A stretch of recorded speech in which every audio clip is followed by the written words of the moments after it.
तो इंट्रोडक्शन के बाद आइए मिलके समझते हैं एक्सरसाइज का सॉल्यूशन चैप्टर 2 पॉलिनोमियल के लिए। इस क्वेश्चन के अंदर आपको यहाँ पर पॉलिनोमियल दिया हुआ है एक, ये है आपका एक क्वाड्रेटिक पॉलिनोमियल, ठीक है। तो क्वाड्रेटिक पॉलिनोमियल आपको दिया हुआ है x² माइनस 2x माइनस 8। वो कहता है कि इसके ज़ीरोज़ बताइए क्या होंगे। तो देखिए ज़ीरोज़ का मतलब होता है कि इस पॉलिनोमियल में मेरे को ऐसी वैल्यू फाइंड करनी है जिसको रखने से ये कंप्लीट ज़ीरो बन जाए। तो जैसे क्लास 9th में हमने पढ़ा था कि क्वाड्रेटिक पॉलिनोमियल को हमें फैक्टराइज करना है, तो हम इसके करेंगे फैक्टराइज। तो देखिए अगर यहाँ पर 3 टर्म्स हैं तो मैं यहाँ पर आइडेंटिटी का यूज़ करके तो इसको फैक्टराइज नहीं कर पा रहा और ना ही कॉमन करके। तो 3 टर्म में जनरली जब ऐसा नहीं होता तो हम यूज़ करते हैं splitting the middle term. Splitting the middle term ये कहता है कि प्रोडक्ट जो है वो आपका हमेशा फर्स्ट और लास्ट के इक्वल आए। सेकंड कंडीशन कि जिसकी पावर 2 है वो फर्स्ट पोजीशन पे हो, जिसकी पावर 1 है वो सेकंड पे, और कांस्टेंट जो है वो थर्ड पे होना चाहिए, जो कि मैंने आपको इंट्रोडक्शन में क्लास में समझा दिया था। तो प्रोडक्ट मेरा 8 आना चाहिए और उसको ऐड या सब्ट्रैक्ट करने पे मेरे पास ये मिड में जो कोफिशिएंट है 2 वो आना चाहिए। तो यहाँ से आप देखिए कि ये जो 8 है ये मैं कैसे प्रोडक्ट से ऑब्टेन कर सकता हूँ, या तो 8 × 1 या 4 × 2। 8 में अगर मैं 1 ऐड कर दूँ तो भी 2 नहीं आएगा और सब्ट्रैक्ट कर दूँ तो भी 2 नहीं आएगा, बट 4 में अगर मैं 2 सब्ट्रैक्ट करूँगा तो मुझे 2 ऑब्टेन हो जाएगा। तो मेरे को ऐसे 2 नंबर मिल गए, दैट इज़ 4 और 2। तो अब हम करेंगे इसमें स्प्लिटिंग द मिडिल टर्म। तो first as it is, then sign as it is, last as it is, sign as it is. अब जो 2 नंबर आपको इसमें मिले थे 4 और 2, उसमें जो बड़ा नंबर है पहले आप उसको पुट करेंगे। तो बड़ा नंबर है मेरे पास 4x एंड देन स्मॉलर 1। अब यहाँ नेगेटिव है तो मैं अगर यहाँ नेगेटिव लगा दूंगा ये तो ऐड हो जाएंगे, और ऐड हो जाएंगे तो 6, पर मेरे को 2 चाहिए। तो मैं यहाँ पर ऐड की जगह लगाऊंगा पॉजिटिव। मतलब मैं आपको ये समझाना चाह रहा हूँ, इस साइन के अकॉर्डिंग आपने ये साइन लगाना है। जब भी आप स्प्लिटिंग द मिडिल टर्म करेंगे तो आपको 3 से 4 टर्म ऑब्टेन होंगी। अब जब भी 4 टर्म ऑब्टेन होंगी तो नेक्स्ट स्टेप आप पेयर में कॉमन इसमें से फाइंड करेंगे।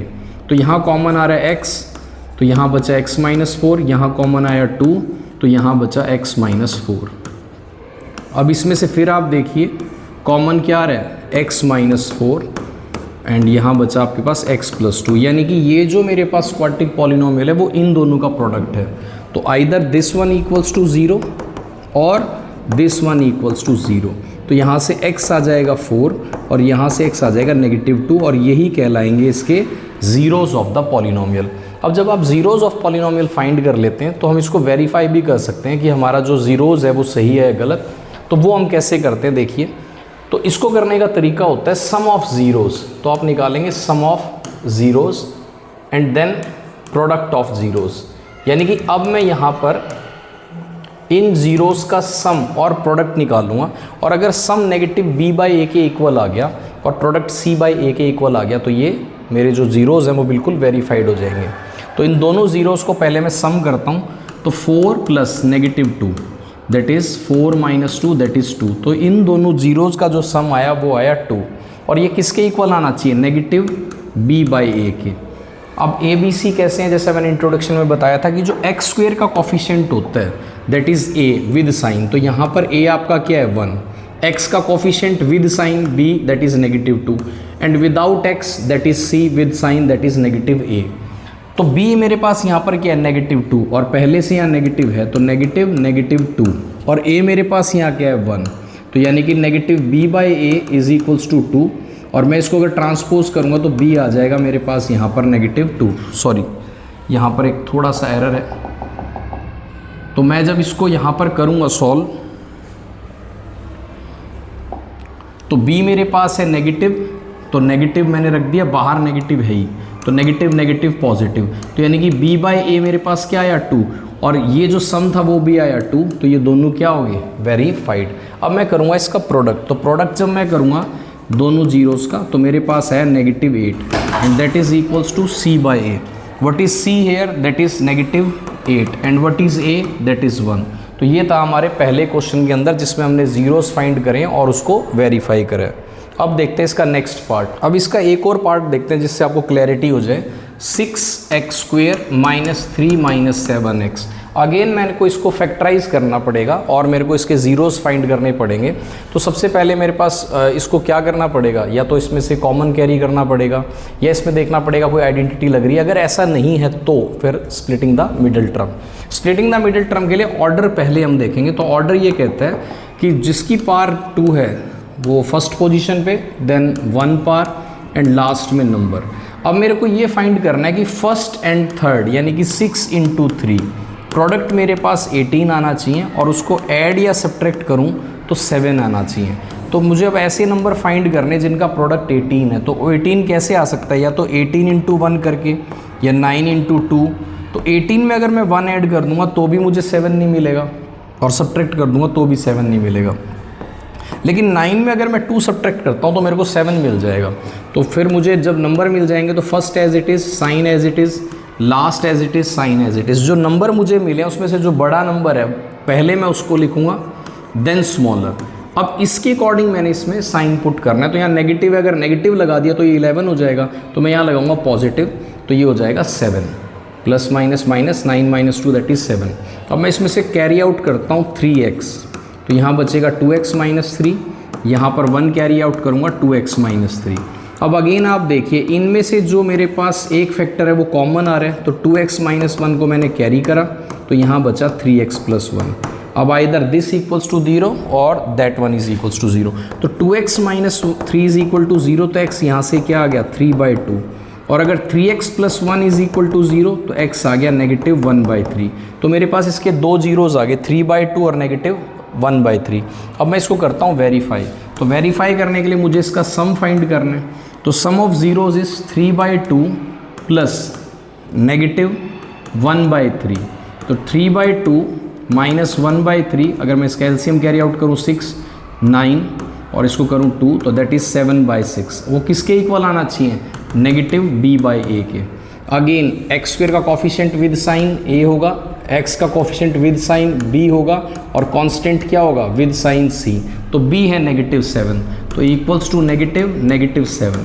a यहाँ पर क्या है 6, तो इसको मैंने सिंप्लीफाइड करा 7/6। तो ये दोनों रिजल्ट सेम आ गए, इसका मतलब सम तो मेरा वेरीफाइड हो गया। अब मैं इसका प्रोडक्ट निकालता हूँ।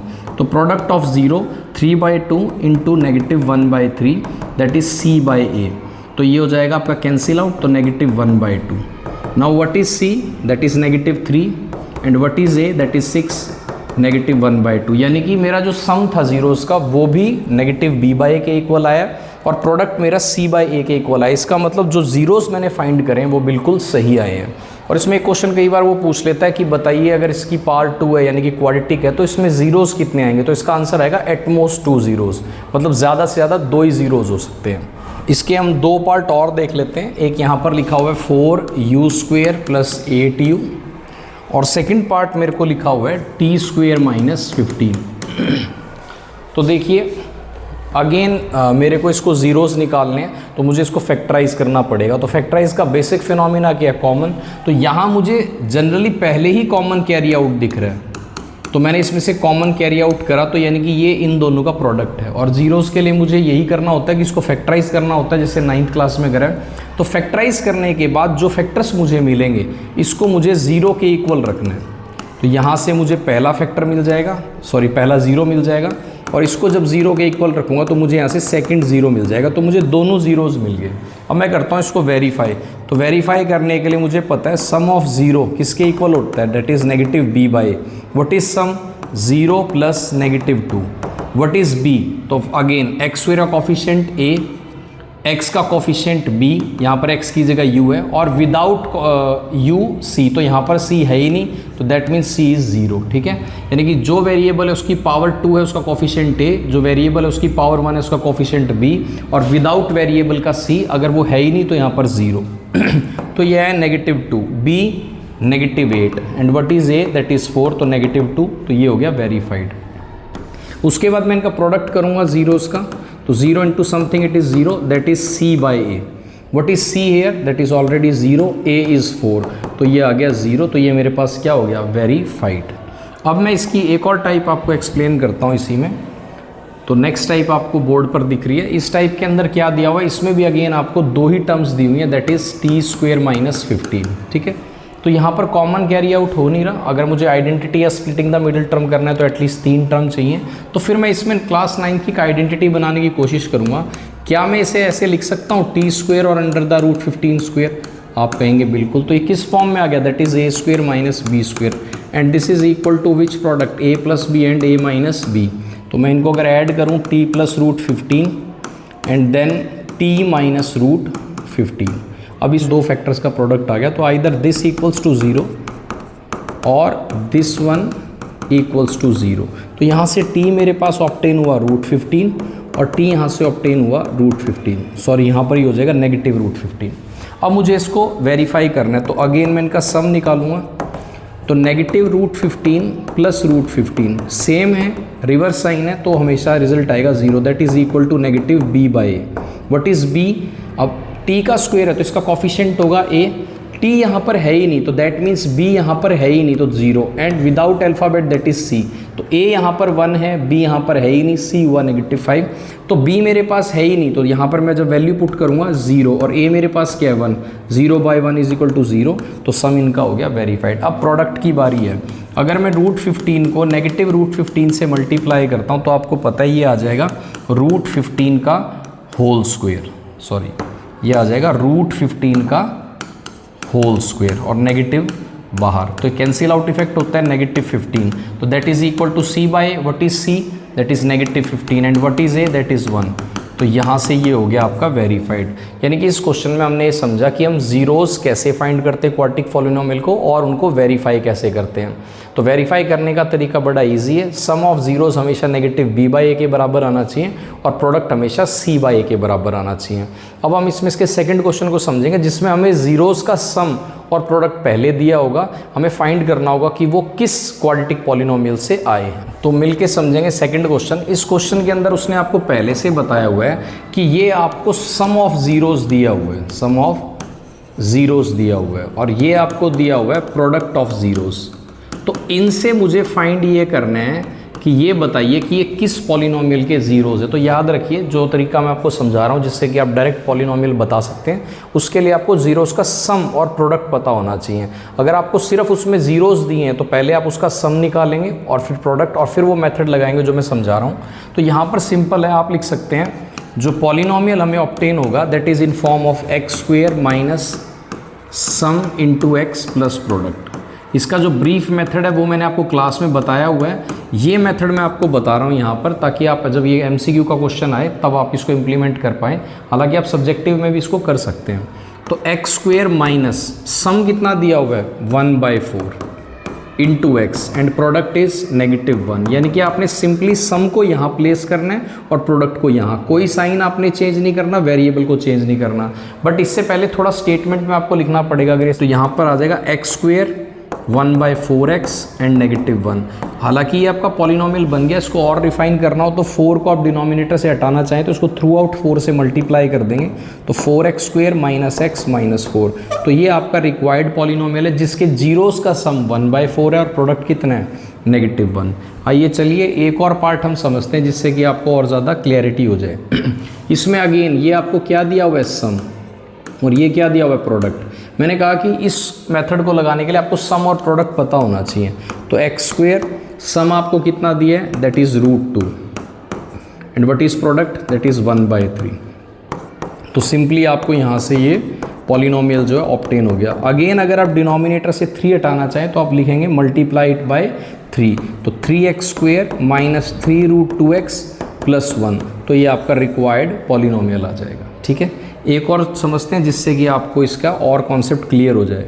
नेक्स्ट अगेन आपको -1/4 सम दिया है तो आप उसको सम की जगह रखेंगे। मैंने क्या कहा, इस पे ध्यान क्या देना है कि आपके पास जीरोस का सम और प्रोडक्ट होना चाहिए। अगर नहीं है तो आप पहले सम और प्रोडक्ट उसका फाइंड करेंगे। देन प्रोडक्ट आपके पास कितना है 1/4। तो आपके पास आया x² प्लस 1/4x प्लस 1/4। अगर आप 4 को यहाँ से रिमूव करना चाहें तो multiply by 4 that is 4x² plus x plus 1। So this is the required polynomial. तो इस वीडियो में मैंने आपको सिंपली ये समझाया है कि कैसे हम एक पॉलिनोमियल के ज़ीरोस फाइंड करते हैं और उसको वेरीफाई करते हैं, और अगर ज़ीरोस का सम और प्रोडक्ट हमें दिया हो तो उससे हम पॉलिनोमियल कैसे बनाते हैं। कॉन्सेप्ट मैं आपको क्लासरूम में बता चुका हूँ और ग्राफ के बारे में बता चुका हूँ। इसमें अगर आपको कहीं पे कोई डाउट हो तो आप मेरे से पूछ सकते हैं। तब तक आप पढ़ते रहें, कीप लर्निंग।